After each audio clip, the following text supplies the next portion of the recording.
Hola, post and claim. It's Kadria, Cash and Conversations. And this is for my mental health providers and primary care providers. And we're going to be discussing CPT codes for you to be able to stay sustainable with the changes that are going to come next year. So we technically got like a year some change. Well, no, a year, little less than a year to put a plan in place how we can still stay sustainable. So as a certified professional coder, I wanted to come and share with you these CPT codes and the CPT codes and these screenings, which you're probably already doing, and maybe you're not aware that you can receive reimbursement for them. So these screenings can also be performed in primary care, internal medicine, and the first one I'm going to start with is substance abuse. Whether the patient is positive or negative, you still be able to screen patients for substance abuse.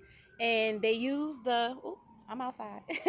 They use the term or the acronyms as in SBIRT, which is screening, brief intervention, referral, and treatment. So if someone is positive, you have a protocol in place of what would be the next step for that patient.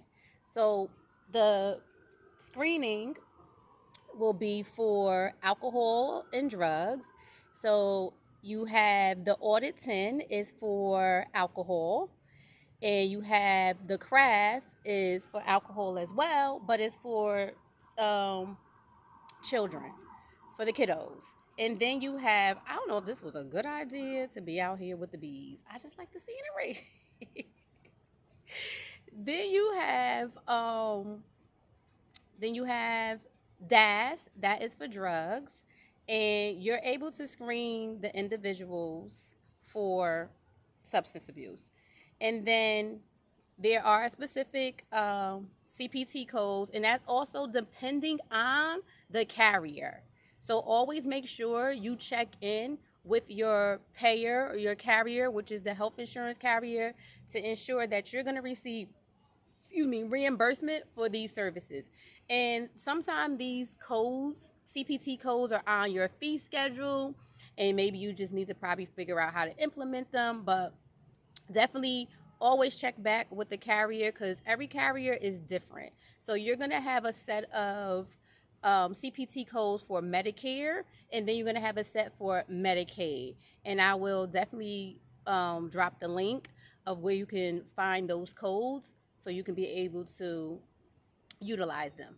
And most of those, well, not even most, those three screenings, it depends on the carrier too, where they want you to do both on the same day. So I work in a mental health clinic, and I advise or I recommend for the clinicians to do them both on the same day to justify the work that you did. So if you decide to do the screenings on different days, definitely just make sure if that is okay with the carrier.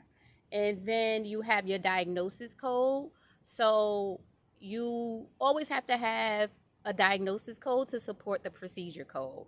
And usually with those diagnosis codes can be a Z code or F code.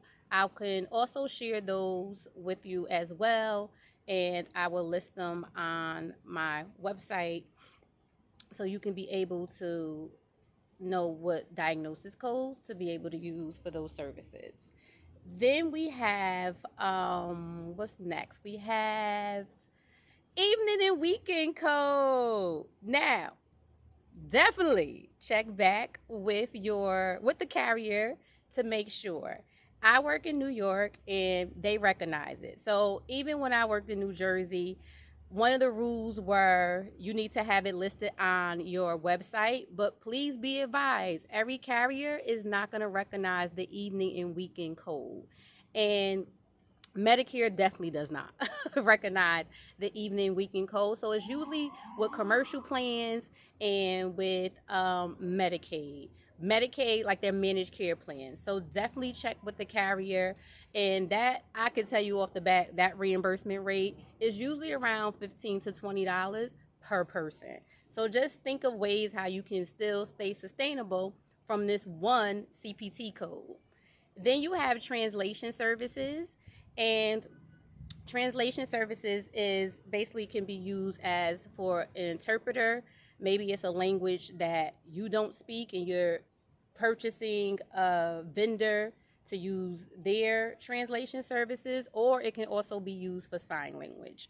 And again, I'm going to drop these codes on my website so you can be able to view them as well, so you'll know. But again, you got to make sure with the carrier that they are recognizing these codes. And again, Medicare does not recognize this code as well, the translation or then the translation code. So just make sure the carrier is on board with these codes prior to you billing for these services. But due to the changes that have happened in the past, where you probably will need a translation services. So they definitely have put this out there that you can bill for the services, but it is going to be based on the insurance plan, probably that patient plan. So there's a lot of factors that play a part into it. But if you have such a strong like billing setup or workflow, and you have someone that kind of do like the investigation, it's definitely worth doing, because again, these codes are going based on per patient. So if you have a census of 100 people, and out of that 50 you doing these screenings on, or translation services, you just, let's do the math. You multiply it times that reimbursement rate that you're going to receive. And then the next one that I want to touch base on is value-based payment. So I'm just going to give you kind of like a snippet of it, of how that works, and why I recommend for you to definitely look into value-based payment, because it is very lucrative. It is it's starting to become very popular. I had to think of what word is it? Popular, and what direction the insurance carriers are going into. And definitely this value-based payment, we're definitely going to dive in our next video, which is going to be September. It's summer. It's for the summertime. So summer's not over until like the 22nd. But to dive into how that all works. So I'm just going to give you kind of a snippet of value-based payment. So value-based payment is quality versus quantity. So they're going in the direction of, I need to ensure that the patients, or they want patients not to be utilizing the hospital as much. They want to be able to have these patients receive their services receive these services with their provider. And with their provider is to ensure that they don't go to the hospital, because usually it's either they're going to the hospital because it's too late that they found out something. So that's when the providers come into play. It's kind of more like a prevention. Think of it that way. So if you go to the emergency room, it's like a high bill. So they're just looking at it from revenue. Like, I'd rather you touch base on it now than me dishing out money in the long run, spending tens thousands of dollars for this patient to receive services. So that's how they kind of look at it. So a value-based payment is quality versus quantity. Then they will have metrics. So metrics are basically, is definitely most likely things that you're doing right now, as in if it's a screening that you're already doing. So these are like things that fall underneath your scope of practice or your specialty. So they give you these metrics. Sometimes they allow you to select from them, or they'll give you the core ones that you need to use. And I also encounter where they also throw like bonus in there. We working on the bonus at my job too. So you'll have these metrics, and most of the time these metrics are things that you're already doing, and they just want you to screen the patients to ensure either, not even say insure, let's think of it again as prevention. So if this person does become positive for it, you have something in place, a protocol of what would be the next step. Are you going to do a referral to X, Y, and Z? Are you going to provide the treatment? They look at it like that. Let's catch this before it becomes bigger than what it is. And then you have you have these metrics that you have to report, and it's, you're gonna have to screen every patient on it. And usually what they do too is they have you submit the data, and then let's say the following year you're able to receive the compensation. Now, when it comes down to compensation, it can be either you are going to get an increase or you're going to get a decrease. That's the way value-based payment works. So I'm going to reward you for doing like good behavior. You capture these metrics for every patient on your census, or that's your caseload or your practice, the amount of patients that you see. So if you don't, then I'm going to decrease your payments.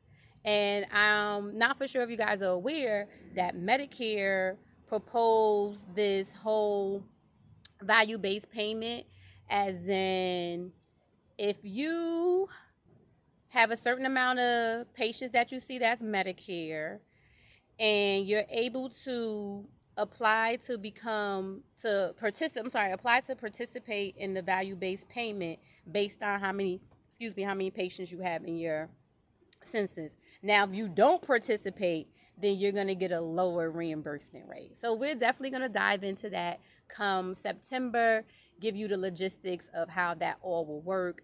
And I hope that this will be helpful for you to make some extra money and stay sustainable so we can be prepared for what's going to come in 2026.